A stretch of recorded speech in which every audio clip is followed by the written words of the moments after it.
ချိန်မှာတောတွေကနေလူအတန်ကိုကြားရတဲ့အတန်တစ်ခုဒါပေမဲ့လူမတွေ့ရအောင်သူကတော့ဒီလိုအရာတွေကို skinwalker လို့ခေါ်ကြပါတယ် skinwalker ဆိုတာဘာလဲမြန်မာနိုင်ငံမှာလည်းဒီလိုအရာတွေရှိနေတာဒီနေ့မှာတော့အခြားနိုင်ငံတွေက skinwalker အကြောင်းတွေမြန်မာနိုင်ငံရဲ့ဒဏ္ဍာရီတွေနဲ့နှိုင်းယှဉ်ပြီးတော့ကြည့်ကြရအောင် skinwalker ဆိုတာဘာလဲ skinwalker ဆိုတဲ့စကားလုံးဟာအမေရိကန်နိုင်ငံ Native American မျိုးနွယ်စုတစ်ခုဖြစ်တဲ့ Navajo ဒဏ္ဍာရီတွေကနေပြီးတော့ထွက်လာတာသူတို့ယုံကြည်ချက်အရ skinwalker ဟာလူပုံစံနဲ့တိရစ္ဆာန်ပုံစံပြောင်းနိုင်တဲ့ပညာရှင်တစ်မျိုးပါ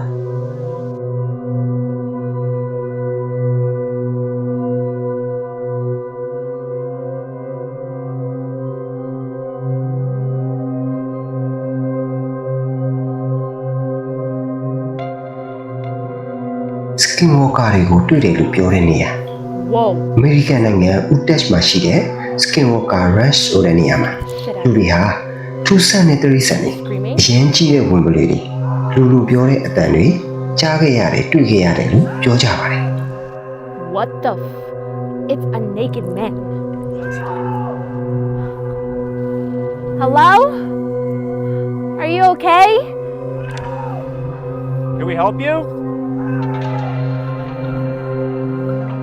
She's standing there. Hello?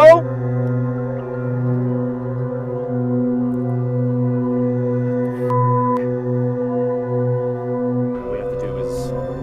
whistle like we're whistling to them. It's like the worst thing you can do. What?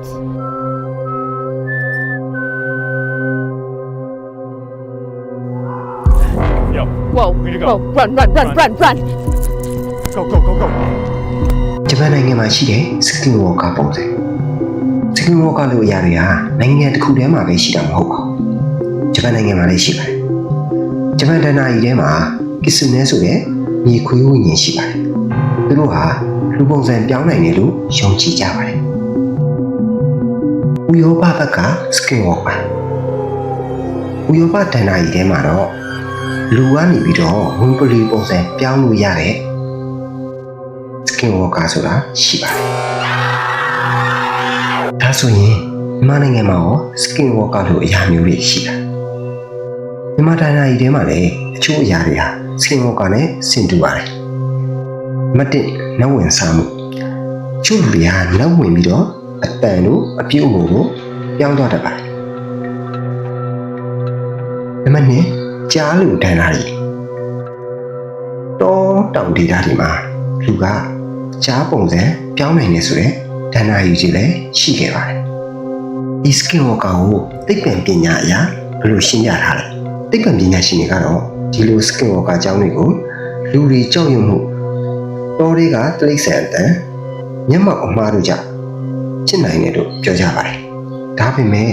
အချို့အဖြစ်အပျက်တွေကတော့ဒီနေ့အထိမရှင်းနိုင်သေးပါဘူးဒါဆို Skinwalker ဆိုတာတကယ်ရှိလားဒါမှမဟုတ်လူတွေဖန်တီးထားတဲ့ဒဏ္ဍာရီပဲလားတင်းရဲ့အမြင်ကိုကွန်မန့်မှာရေးပေးခဲ့ပါဦးဒီလိုမယုံနိုင်စရာအကြောင်းအရာတွေကိုနောက်ထပ်ကြည့်ကျင်နေတယ်ဆိုရင်တော့ channel လေးကို follow and subscribe လုပ်ပါဖို့မမေ့ပါနဲ့ကျေးဇူးအများကြီးတင်ပါတယ်